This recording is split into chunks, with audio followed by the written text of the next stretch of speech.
Welcome to the Monster Slayer Bestiary, where we hypothesize how to fight pop culture's greatest monsters. I'm your host Red King, and today we'll be talking about one of the most famous and powerful creatures in all of pop culture, vampires.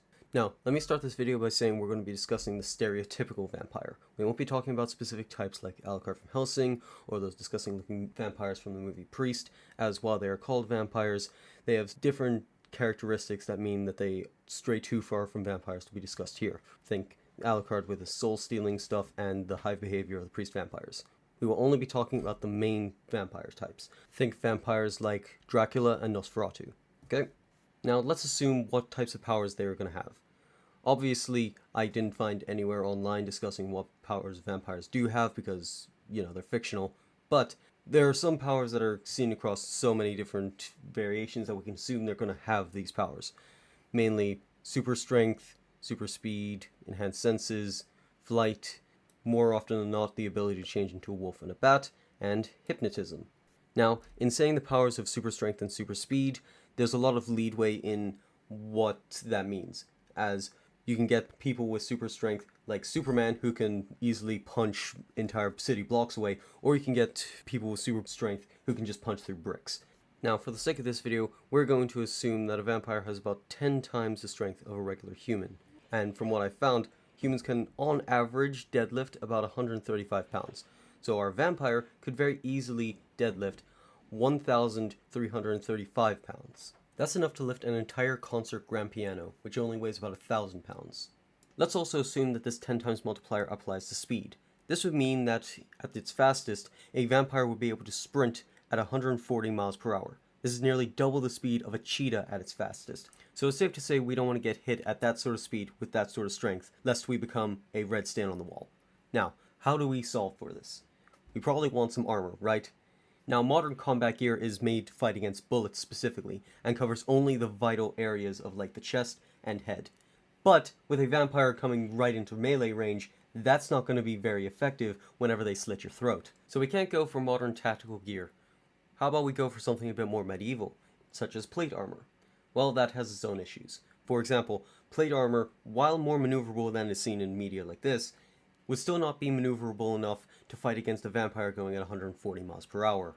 Not to mention the defensive benefits of it wouldn't be enough to offset those downsides, as the average human can hit with about 750 newtons of punch force. Now, let's say that the vampire's 10 times strength also applies to its punching strength. That would mean it's over 7,000 newtons. But let's also assume that they've been around for long enough to perfect their punch, so they can punch with the same technique and force of an elite boxer or mixed martial artist.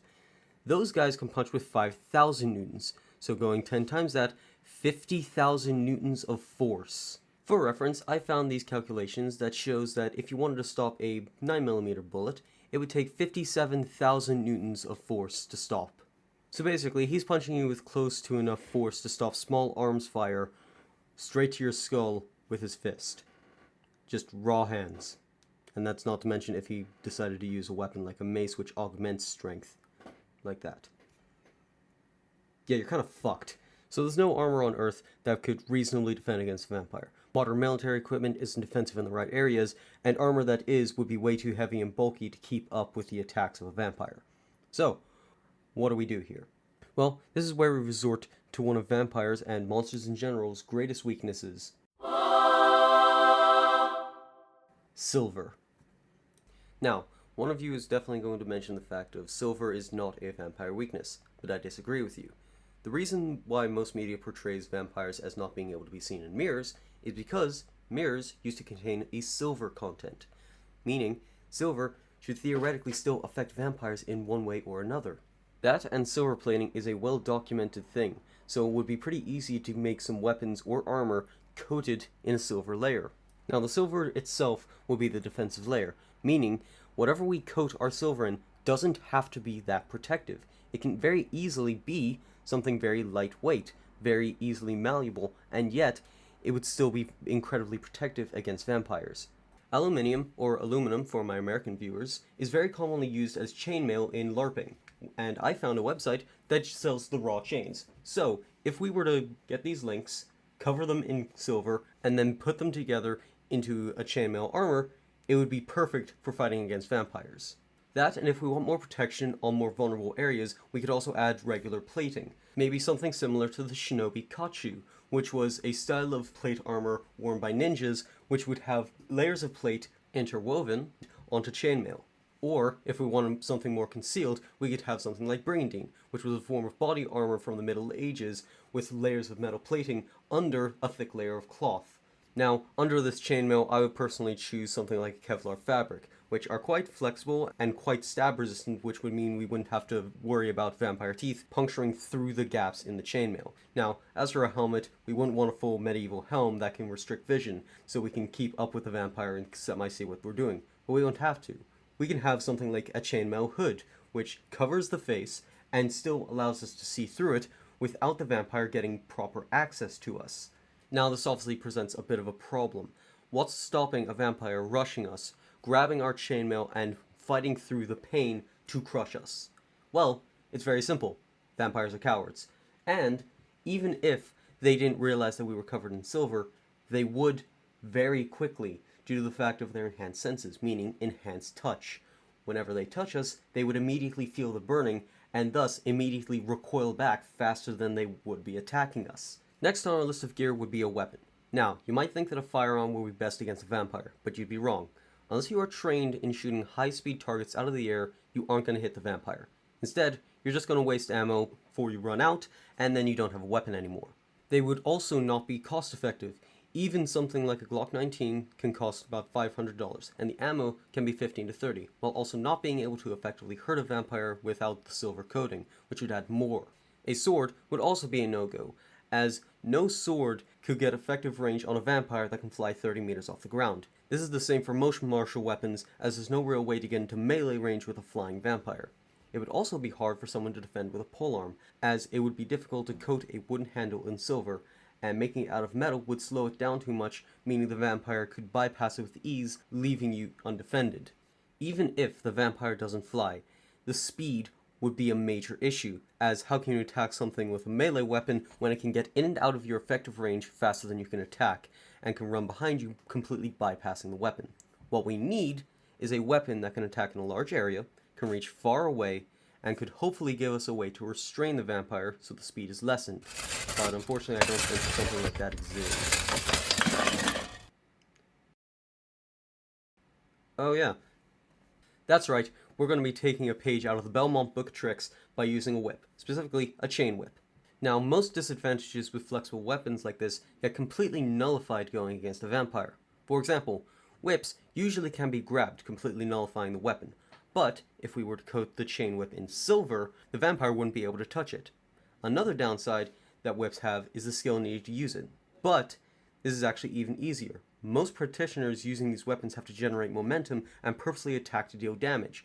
But when your entire weapon is made dangerous to the vampire, you could literally swing it above your head like a madman and would stop the vampire getting anywhere close to us. But let's say that you're specifically trained with whips like this. It also helps against the issue of the vampire being outside of range, as you can make the chain as long as you want, so it could be 20, 30, 40 meters of distance, and you could deceive the range by not using the whole length of the chain. So, vampire retreats outside what he thinks the range is, only to find that he's still in range to be smacked in the face. Weapons like this are also amazing for restraint, so if you find an opportunity, it would be easy to tie up a vampire and wait until sunrise, or to stab him with a different weapon.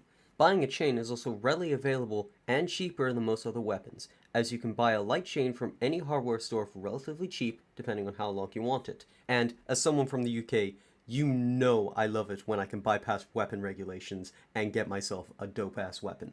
The only downside is that if the vampire uses its strength to throw small objects at us, it would be difficult to block with a weapon like a chain. However, that's why I would recommend a small shield like maybe a buckler, or something similar to the Hylian shield at the largest to let us deflect some of these objects while not impeding our ability to move our chain around and attack.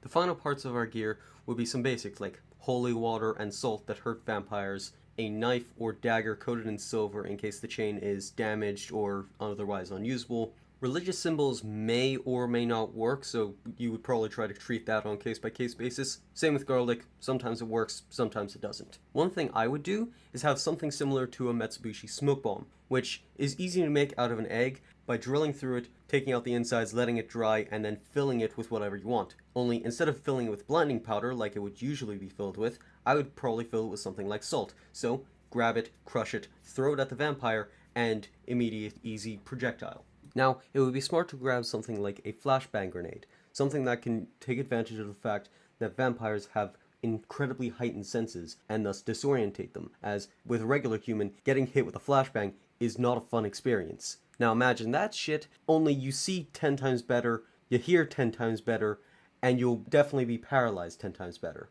Now that we've covered our gear, it's time to cover the strategy needed to go against a theoretical vampire. Now, sneaking up on them is not going to be an option due to their enhanced senses. They will definitely hear and smell you coming from a mile away, so you need to prey on their hubris to fight them. Across almost all of vampire media, one thing is consistent. They are overconfident, cocky, full of themselves. So, theoretically, you would want to use that against them. A vampire would theoretically want to try and kill a vampire hunter, so they can boast about how many they have killed. You could use that to draw them in. Don't hide the fact that you're hunting them, embrace it. Vampires generally wouldn't use weapons as they are overconfident in themselves and their abilities, so you don't have to worry about them pulling a sword and pinning your chain to the ground. They will most likely try to attack from above, as this gives them a vantage point, and most fighting styles aren't developed to account for such tactics. This is where you would grab your chain, spin it above you, and catch them off guard.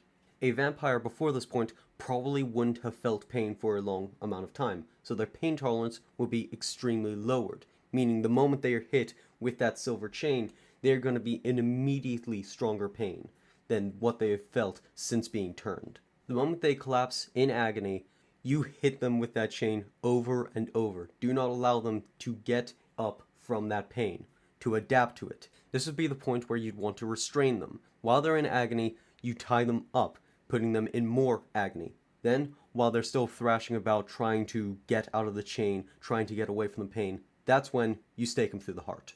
Now, most environments can dictate fights, so you would probably want a tighter area which could limit the vampire's mobility and still give you some space to use your chain, but it would also sometimes favor the vampire if you are caught off guard. The objects in the environment could also be a hazard, as if a vampire can pick up a stone and throw it the same as a professional baseball player, moving at about 92 to 100 miles per hour, that's not going to be very fun whenever you get hit by it. So you want to keep that in mind. Anyway, that should about wrap us up here. If you like this dumb theoretical, remember to like and subscribe, and if you have any ideas as to what mythological creature I should theorize about next, then comment it down below.